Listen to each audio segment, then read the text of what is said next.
Good evening, all. So, today we are going to discuss about the topic Drugs and Cosmetic Act 1940 and some important questions regards the PSC exams. And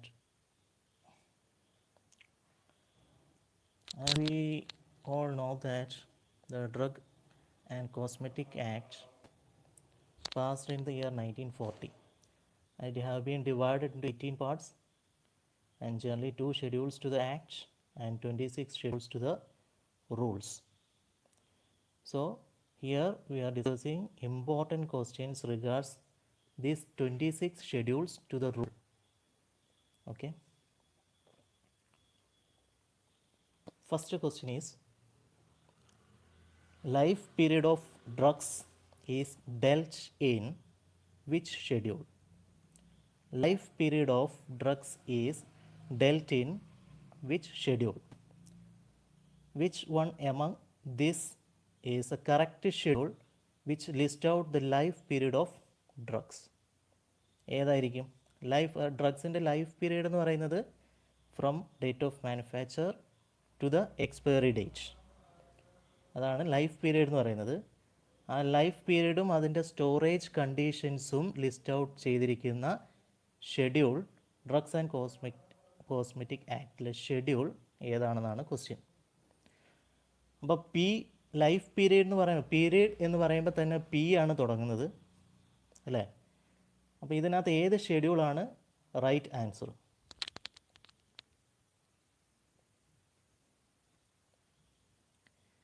yes, ഏതായിരിക്കും? Schedule P ആണ് അതിൻ്റെ right answer. Schedule Q എന്ന് പറയുമ്പോൾ നിങ്ങൾക്ക് കാണുന്ന schedule ക്യൂവിനകത്ത് എന്തൊക്കെയാണ് പറയുന്നത്? Schedule Q that is list of dyes അല്ലെങ്കിൽ colour pigments permitted in cosmetics and സോപ്സിനെ കുറിച്ചാണ് പറയുന്നത്. ഷെഡ്യൂൾ ക്യൂ എന്ന് പറയുന്നത് ഏതൊക്കെ ഡൈസ്, കളേഴ്സ്, പിഗ്മെൻറ്റ്സ് നമുക്ക് കോസ്മെറ്റിക്സ് ആൻഡ് സോപ്സിൽ യൂസ് ചെയ്യാം അതിനെക്കുറിച്ച് പറയുന്ന ഷെഡ്യൂളാണ് ഷെഡ്യൂൾ ക്യൂ. ഇനി അടുത്തതെന്ന് പറയുന്നത് ഷെഡ്യൂൾ ആർ ആണ്. ഷെഡ്യൂൾ ആർ എന്ന് പറയുന്നത് എന്താണ്? മെയിനായിട്ട് വരുന്നത് ഷെഡ്യൂൾ ആറിനകത്ത് ഏതാ വരുന്നത്? സ്റ്റാൻഡേർഡ്സ് ഫോർ മെഡിക്കൽ ഡിവൈസസ് അല്ലേ? മെഡിക്കൽ ഡിവൈസസ് അല്ലെങ്കിൽ മെഡിക്കൽ കോൺട്രസെപ്റ്റീവ്സ് അതിനെക്കുറിച്ചൊക്കെ പറയുന്നതാണ് ഷെഡ്യൂൾ ആർ. ഇനി അടുത്തത് ഷെഡ്യൂൾ പി എന്ന് പറയുന്നതാണ് life period of drugs. Life period of drugs അതുപോലെ തന്നെ സ്റ്റോറേജ് കണ്ടീഷൻസും പറയുന്ന ഷെഡ്യൂളാണ് ഷെഡ്യൂൾ പി എന്ന് പറയുന്നത്. അതേപോലെ ഷെഡ്യൂൾ എസ് എന്ന് പറയുമ്പോൾ സ്റ്റാൻഡേർഡ്സ് ഫോർ കോസ്മെറ്റിക്സ്. അപ്പോൾ ഇതിനകത്ത് റൈറ്റ് ആൻസർ വരുന്ന ഷെഡ്യൂൾ പി ആണ്. നിങ്ങൾ ആലോചിച്ചാൽ മതി, ലൈഫ് പീരീഡ് എന്ന് പറയുമ്പം ഷെഡ്യൂൾ പിയിൽ വരുന്നതാണ്. Next question, example of schedule C drugs. അപ്പം അതിൻ്റെ ചോയ്സ് കൊടുത്തിരിക്കുന്നത് A penicillin injection, B sera, C vaccine, D all the above. ഇതിനകത്ത് പെൻസിലിൻ ഇഞ്ചക്ഷൻ എന്ന് പറയുമ്പോൾ ഒരു ബയോളജിക്കൽ പ്രോഡക്റ്റ് ആണ് അല്ലേ? ഷെഡ്യൂൾ സിയും C1 ഒക്കെ പറയുന്നത് list of biological products parenteral and non parenteral having special provisions എന്നാണ് പറയുന്നത്. അപ്പോൾ ഈ സെറ എന്ന് പറയുന്നത് ഒരു ബയോളജിക്കൽ പ്രോഡക്റ്റ് ആണ്. വാക്സിൻസ് എന്ന് പറയുന്നതും ഒരു ബയോളജിക്കൽ പ്രോഡക്ട്സ് ആണ്. അപ്പോൾ ഈ പെൻസിലിൻ ഇഞ്ചക്ഷനും സെറയും വാക്സിൻസും വരുന്നത് ഏതിനകത്ത് തന്നെയാണ്? ഷെഡ്യൂൾ സി ഡ്രഗ്സിൽ വരുന്നതാണ്. ഇപ്പോൾ എക്സാമ്പിൾ പറയുമ്പോൾ നമുക്ക് ഇതിനകത്ത് ആൻസറായിട്ട് നമുക്ക് എന്ത് പറയാം?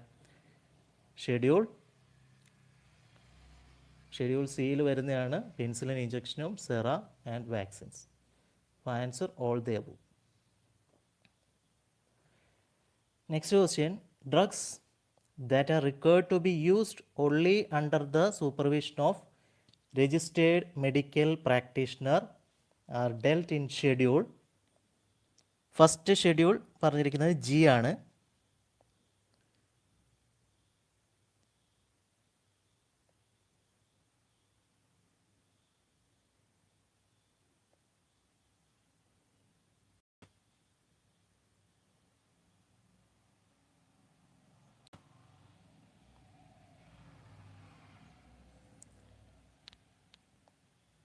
ഷെഡ്യൂൾ ജി ഉണ്ട്, schedule H, schedule I, schedule D.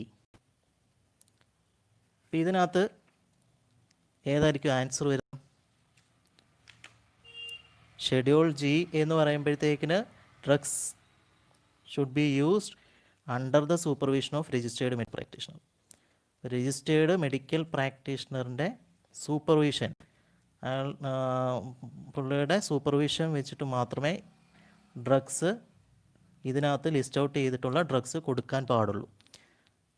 ആ ഡ്രഗ്സ് ലിസ്റ്റ് കൊടുത്തിരിക്കുന്നത് ഷെഡ്യൂൾ ജിയിലാണ്. അപ്പോൾ ഷെഡ്യൂൾ ജി എന്ന് പറയുന്നത് list of drug that should be used under the supervision of a registered medical practitioner. അതുപോലെ തന്നെ ഷെഡ്യൂൾ എച്ച് എന്ന് പറയുന്നത് ഇതിനകത്ത് ഷെഡ്യൂൾ എച്ച് എന്ന് പറയുമ്പോഴത്തേക്കിന് അതിനകത്ത് വരുന്നത്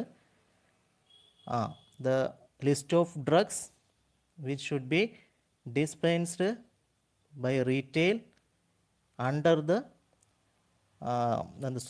prescription of registered medical practitioner. അപ്പോൾ അതെന്ന് പറയുമ്പോഴത്തേക്കിന് ഷെഡ്യൂൾ എച്ച് എന്ന് പറയുന്നത് നമ്മളെപ്പോഴും ഒരു രജിസ്റ്റേർഡ് മെഡിക്കൽ പ്രാക്ടീഷണറിൻ്റെ പ്രിസ്ക്രിപ്ഷൻ വെച്ചിട്ട് മാത്രം കൊടുക്കുന്ന ഡ്രഗ്സിൻ്റെ ലിസ്റ്റ് ചെയ്തിരിക്കുന്നതാണ് ഷെഡ്യൂൾ എച്ച് എന്ന് പറയുന്നത്. അപ്പോൾ ലിസ്റ്റ് ഓഫ് പ്രിസ്ക്രിപ്ഷൻ ഡ്രഗ്സ് ആണ് ഷെഡ്യൂൾ എച്ചിനകത്ത് വരുന്നത്. ഷെഡ്യൂൾ ജി എന്ന് പറയുന്നത് list of substances that are required to be used under medical supervision.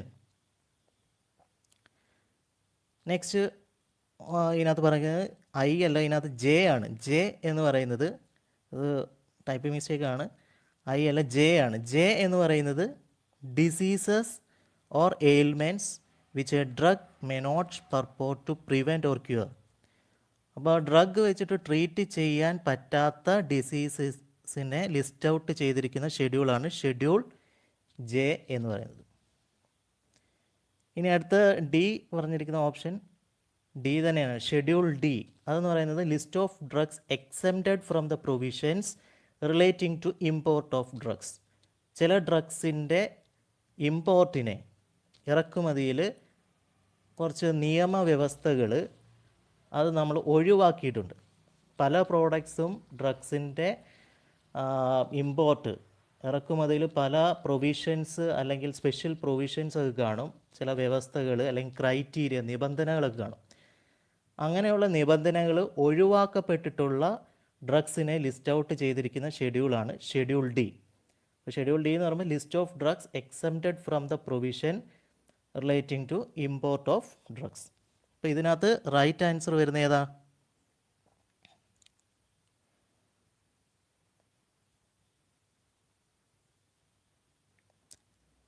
Schedule G.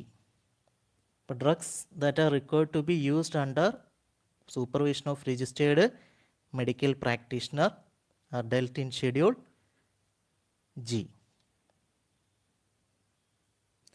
Next question, phenobarbital sodium belongs to which schedule? Phenobarbital sodium, ഫീനോബാർബിറ്റോൺ എന്ന് പറയുമ്പോൾ തന്നെ അറിയാം, അത് ബാർബിച്ചുറേറ്റ്സ് എന്ന് പറഞ്ഞാൽ അല്ലെങ്കിൽ സെഡേറ്റീവ്സിനകത്ത് വരുന്ന ഡ്രഗാണ്, ഹാബിറ്റ് ഫോമിങ് ഡ്രഗാണ്.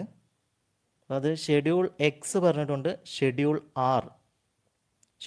ആർ എന്ന് പറയുമ്പം എന്താണ്? ലിസ്റ്റ് ഓഫ് അല്ലെങ്കിൽ standards complete for the medical contraceptives അല്ലേ, അതിനെക്കുറിച്ച് പറയുന്നതാണ് ഷെഡ്യൂൾ ആർ എന്ന് പറയുന്നത്. അപ്പോൾ ഷെഡ്യൂൾ ഒ എന്ന് പറയുമ്പോൾ സ്റ്റാൻഡേർഡ്സ് ഓഫ് ഡിസ്ഇൻഫെക്റ്റൻറ്റ് ഫ്ലൂയിഡ്സ്. അപ്പം ഷെഡ്യൂൾ ഒ എന്ന് പറയുന്നത് list of disinfectant fluids. Schedule P എന്ന് പറയുന്നത് നേരത്തെ പറഞ്ഞതാണ് shelf life of the drug. Schedule P എന്ന് പറയുന്നത് ലൈഫ് പീരീഡ് അല്ലെങ്കിൽ shelf life and storage conditions of ഡ്രഗാണ് ഷെഡ്യൂൾ പി. അപ്പോൾ ഇതിനകത്ത് വരുന്നത് ഫീനോബാർബിറ്റോൺ സോഡിയം എന്ന് പറയുമ്പോൾ ഒരു ഷെഡ്യൂൾ എക്സ് ഡ്രഗാണ്, നാർക്കോട്ടിക് ഹാബിറ്റ് ഫോമിങ് ഡ്രഗ്സ് ആണ്. അത് ഏതിനകത്തായിരിക്കും വരുന്നത്? ഷെഡ്യൂൾ എക്സിലായിരിക്കും വരുന്നത്. അപ്പോൾ answer is schedule X. phenobarbital sodium belongs to schedule.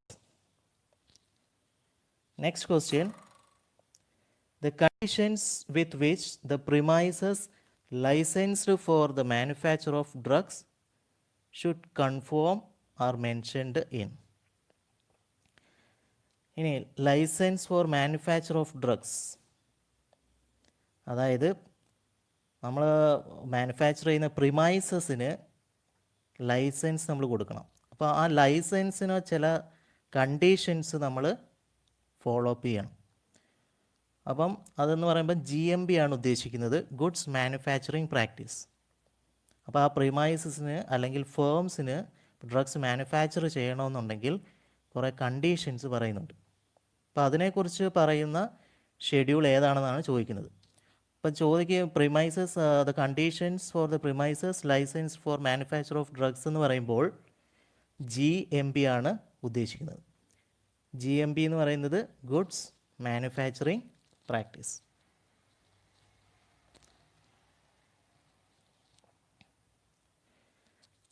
ഇനി അടുത്ത എന്താണ്? ഷെഡ്യൂൾ Hനകത്ത് പറഞ്ഞിട്ടുണ്ട്. ഷെഡ്യൂൾ H എന്ന് പറയുമ്പോൾ എന്താണ്? List of drugs which are sale or sold retail by എന്താണ്? Prescription of registered medical practitioner, അല്ലെങ്കിൽ നമുക്ക് ലിസ്റ്റ് ഓഫ് പ്രിസ്ക്രിപ്ഷൻ ഡ്രഗ്സ് എന്ന് വേണമെങ്കിൽ അതിനെ ലിസ്റ്റ് ഔട്ട് ചെയ്തിരിക്കുന്നതാണ് ഷെഡ്യൂൾ H. ഷെഡ്യൂൾ M എന്ന് പറയുന്നത് ഏതായിരിക്കും? ഗുഡ്സ് മാനുഫാക്ചറിങ് പ്രാക്ടീസ് അല്ലേ? Goods manufacturing practices, that is the requirement of factory premises plant equipment for pharmaceutical products. Schedule O എന്തായിരിക്കും? Standards for disinfectant fluids. ഇനി ഷെഡ്യൂൾ N എന്തായിരിക്കും? Schedule N it is list of minimum equipment for efficient running of pharmacy. ഒരു pharmacy run ചെയ്യണമെന്നുണ്ടെങ്കിൽ minimum എന്തൊക്കെ കാര്യങ്ങൾ നമ്മൾ ശ്രദ്ധിക്കണം? Equipments ആയാലും അല്ലെങ്കിൽ ഫാർമസിയുടെ ഫ്രണ്ടിൽ ഫാർമസിയിൽ നിന്ന് എഴുതിയിരിക്കണം, അങ്ങനെ കുറേ കാര്യങ്ങൾ. എത്ര സ്ക്വയർ മീറ്ററിൽ സ്ഥലം സ്പേസ് ആവശ്യമാണ്, ഇതിനെക്കുറിച്ചെല്ലാം for an efficient running of a pharmacy what are the minimum requirements or minimum equipments required, അതിനെക്കുറിച്ച് പറയുന്നതാണ് ഷെഡ്യൂൾ N. അപ്പോൾ ഇതിനകത്ത് കറക്റ്റ് ആയത് വരും GMP ആണ് ഇതിനകത്ത് ഉദ്ദേശിക്കുന്നത്. GMP വരുന്നത് ഷെഡ്യൂൾ M ആണ്. ഷെഡ്യൂൾ M ആണ് ഇതിൻ്റെ റൈറ്റ് ആൻസർ. ചോദിക്കാം, സ്പെസിഫിക് ആയിട്ട് ക്വസ്റ്റ്യൻ വരാം. ഇനി ഷെഡ്യൂൾ M എന്ന് പറഞ്ഞു for homeopathic preparations, GMP for the manufacture of homeopathic preparations. M1, M2 ഉണ്ട്, that is a GMP for manufacture of cosmetics, M2. M3, that is GMP for manufacture of medical devices. Schedule M എന്ന് പറയുമ്പോൾ GMP ഓർത്തിരുന്നാൽ മതി. M3 എന്ന് divide ചെയ്തിട്ടുണ്ട്. M1 എന്ന് പറയുന്നത് GMP for the manufacture of homeopathic preparation. M2 GMP for manufacture of medical devices. Next question. Ibuprofen belongs to schedule. ഏത് ഷെഡ്യൂളിലാണ് ഇബുപ്രൂഫൻ വരുന്നത്? NSAIDക്കകത്ത് വരുന്ന ഇബുപ്രൂഫൻ അത് ഏത് ഷെഡ്യൂളിൽ വരും? ആദ്യം കൊടുത്തിരിക്കുന്നത് ഷെഡ്യൂൾ X ആണ്, second schedule G, schedule H, schedule B. Schedule X എന്ന് പറയുമ്പോൾ നാർക്കോട്ടിക് ഡ്രഗ്സ് ലിസ്റ്റ് ഔട്ട് ചെയ്തിരിക്കുന്ന ഷെഡ്യൂളാണ്, അതെന്തായാലും വരത്തില്ല, കാരണം NSAID ആണ്. ഇനി ഷെഡ്യൂൾ G എന്ന് പറയുമ്പം എന്താണ്? It should be given under the prescription of under the supervision of registered medical practitioner. H എന്ന് പറയുന്നത് it is given only under the prescription of registered medical practitioner. D ഏതാണ് പറഞ്ഞിരിക്കുന്നത്? Schedule D ആണ്. Schedule B എന്ന് പറയുമ്പോൾ rate അല്ലെങ്കിൽ fees for the test of analysis of drugs by central drug laboratory or state drug laboratory. അതായത് ഷെഡ്യൂൾ ബിയിൽ പറഞ്ഞിരിക്കുന്നത് എമൗണ്ട് ആണ്. അപ്പോൾ ഓരോ ഡ്രഗ് അനലൈസ് ചെയ്യണമെന്നുണ്ടെങ്കിൽ സെൻട്രൽ ഡ്രഗ് ലബോറട്ടറിയിൽ അല്ലെങ്കിൽ സ്റ്റേറ്റ് ഡ്രഗ് ലബോറട്ടറിയിൽ നമ്മൾ ആ ഡ്രഗിനെ ടെസ്റ്റ് ചെയ്യണം. ആ ടെസ്റ്റ് ചെയ്യണമെന്നുണ്ടെങ്കിൽ ഡ്രഗ് ഇൻസ്പെക്ടർ ആയിരിക്കും മെഡിസിൻ കളക്ട് ചെയ്തിട്ട് he will send the medicine to central drug laboratory or state drug laboratory for analysis. അപ്പോൾ സ്റ്റേറ്റ് ഡ്രഗ് ലബോറട്ടറി ആണെങ്കിൽ അനലിസ്റ്റ് ആയിരിക്കും അവിടുത്തെ ഇൻചാർജ്. അപ്പോൾ അനലിസ്റ്റ് എന്ത് ചെയ്യും? ഈ സാമ്പിളിനെ ടെസ്റ്റ് ചെയ്യും. ടെസ്റ്റ് ചെയ്യുമ്പോഴത്തേക്കിന് അതിനൊരു ഫീസുണ്ട്. ആ ഫീസിനെ കുറിച്ച് പറഞ്ഞിരിക്കുന്ന അല്ലെങ്കിൽ ലിസ്റ്റ് ഔട്ട് ചെയ്തിരിക്കുന്ന ഷെഡ്യൂളാണ് ഷെഡ്യൂൾ ബി എന്ന് പറയുന്നത്. അപ്പോൾ rate of fee for test or analysis by the central drug laboratory or state drug laboratory ആണ് ഷെഡ്യൂൾ ബി. അപ്പോൾ ഇതിനകത്ത് ഏത് വരും? ഏതായിരിക്കും റൈറ്റ് ആൻസർ? യെസ്, ഷെഡ്യൂൾ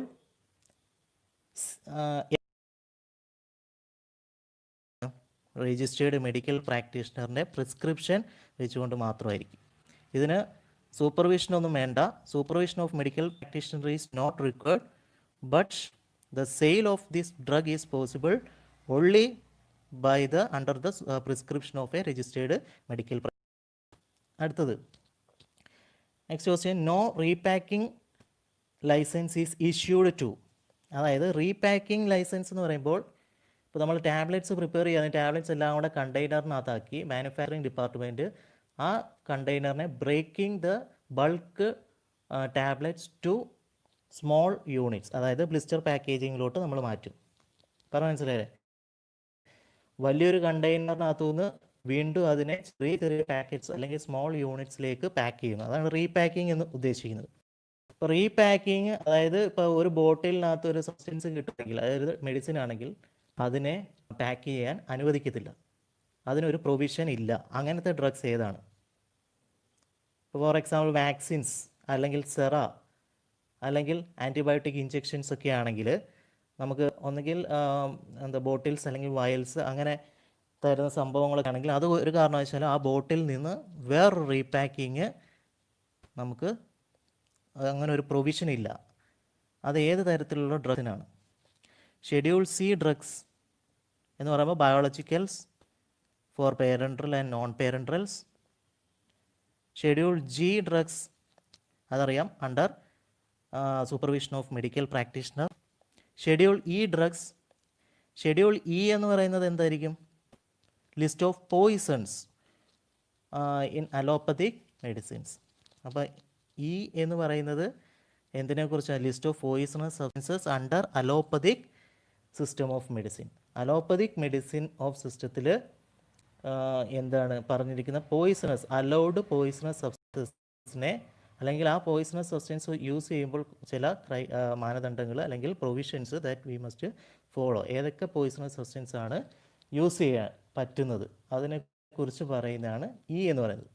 ഇനി ഷെഡ്യൂൾ E1 ഉണ്ട്. E1 ഷെഡ്യൂൾ E1 അതെന്ന് പറയുമ്പോൾ list of poisonous substances under ayurvedic, Unani, Siddha system of medicine.